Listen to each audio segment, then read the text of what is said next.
BMS academy में आपका स्वागत है। सेशन में हम जानकारी लेंगे शेप्स के अंदर ही हमारे पास दो अगले टूल्स के बारे में, ग्राफ पेपर और स्पाइरल। शॉर्टकट के रूप में आप D और A का प्रयोग कर सकते हैं। ग्राफ पेपर के लिए D और स्पाइरल के लिए A का प्रयोग आप कर सकते हैं। मैं यहाँ से सबसे पहले ग्राफ पेपर सिलेक्ट कर लेता हूँ और यहाँ पे कोरोड्राफ ड्राइंग फाइल के अंतर्गत मैं इसे ड्रॉ कर लेता हूँ। प्री डिफाइंड सेटिंग्स के साथ आप देखेंगे कुछ बॉक्सेस या सेल्स तैयार हो गए हैं एक ग्राफ की तरह। अब मैं यहाँ से मॉडिफिकेशन कर सकता हूँ आसानी से। मैं इसको थोड़ा सा आउटलाइन बड़ी कर देता हूँ। 8 पॉइंट मैंने साइज कर दिया है। इसके साथ यदि आप देखें तो आपके पास यहाँ ये जो ग्राफ है ये एक कंबाइंड ऑब्जेक्ट है। आप इकट्ठे इसको मूव कर सकते हैं, इकट्ठे ही इस पर कोई भी काम कर सकते हैं। जैसे मैं इसका आउटलाइन कलर या इनर कलर चेंज करना चाहता हूँ तो मैं कर सकता हूँ कुछ इस तरह से। ग्राफ को ड्रॉ करते हुए यहाँ से मैं कॉलम्स और रोज को भी डिफाइन कर सकता हूँ। सबसे ऊपर वाला जो बॉक्स या सेल है वो कॉलम्स की वैल्यू को रिप्रेजेंट करता है, जिसको मैं बढ़ा सकता हूँ अपने रिक्वायरमेंट के अकॉर्डिंग।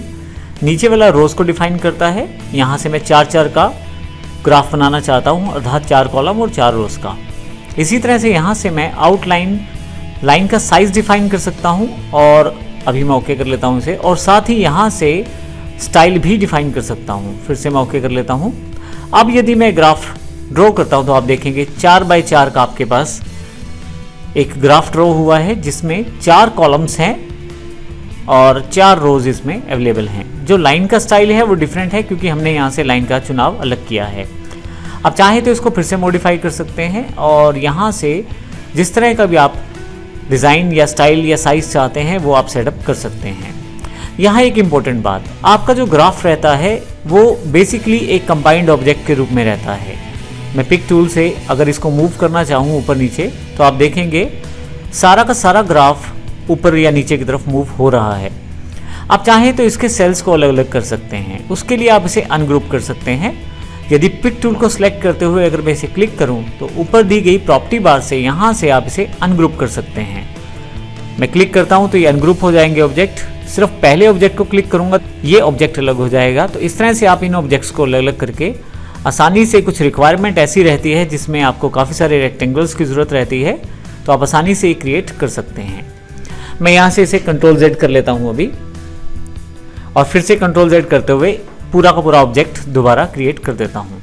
शॉर्टकट के रूप में आप अनग्रुप करने के लिए Ctrl+U का प्रयोग करें और आप देखेंगे कि ये जो फिर से अनग्रुप हो गया है। और वापस मैं Ctrl+Z करता हूँ। दोबारा इकट्ठा करने के लिए आप सेलेक्ट कर लें और Ctrl+G का प्रयोग करें ताकि ये फिर से एक बड़े ग्रुप में कन्वर्ट हो जाए। जैसे अब ये फिर से ग्रुप में कन्वर्ट हो गया है।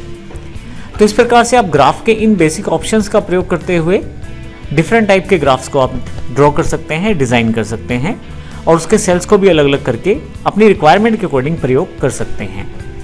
इसी के साथ हमारे पास यहाँ ग्राफ के साथ ही अगला टूल स्पाइरल के रूप में है जिसका शॉर्टकट A है। मैं स्पाइरल को क्लिक कर लेता हूँ। आप देखेंगे ऊपर की तरफ स्पाइरल से रिलेटेड काफ़ी सारी सेटिंग्स अवेलेबल हैं। सबसे पहले आप देखें स्पाइरल रेवोल्यूशंस हैं। स्पाइरल रेवोल्यूशंस का मतलब है कि कितने आपको उसमें घुमाव बनाने हैं। मैं अगर डायरेक्ट स्पाइरल ड्रॉ करना शुरू करूं तो आप देखेंगे कि मेरे पास पहले जो सेटिंग्स मैंने डिफाइन की थी उनके अकॉर्डिंग स्पाइरल को डिफाइन किया गया है। मैं यहाँ से कम ज़्यादा कर सकता हूँ नंबर ऑफ स्पाइरल्स को और फिर से ड्रॉ कर सकता हूँ।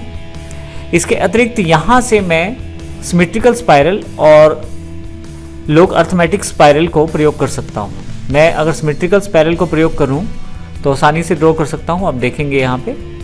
और इसी तरह से आप लोगरिथमेटिक स्पाइरल को भी ड्रॉ कर सकते हैं। यहाँ से आप स्पाइरल एक्सपेंशन फैक्टर सेट कर सकते हैं यदि आप यहाँ से काम करते हैं लोगरिथमेटिक स्पाइरल में। मैं यहाँ से ज़्यादा कर लेता हूँ तो जो बीच का फैक्टर रहता है विड्थ का वो बढ़ जाता है। आप आउटलाइन विड्थ डिसाइड कर सकते हैं। आप यहाँ से एरो हेड का प्रयोग कर सकते हैं। आप देखें ये स्टार्टिंग ओवरहेड है तो नीचे की तरफ जहाँ से स्पाइरल स्टार्ट हुआ था वहाँ एक एरो हेड लग गया है। स्पाइरल की लाइन स्टाइल आप सेट कर सकते हैं और एक एंडिंग एरो हेड भी आप डिफाइन कर सकते हैं।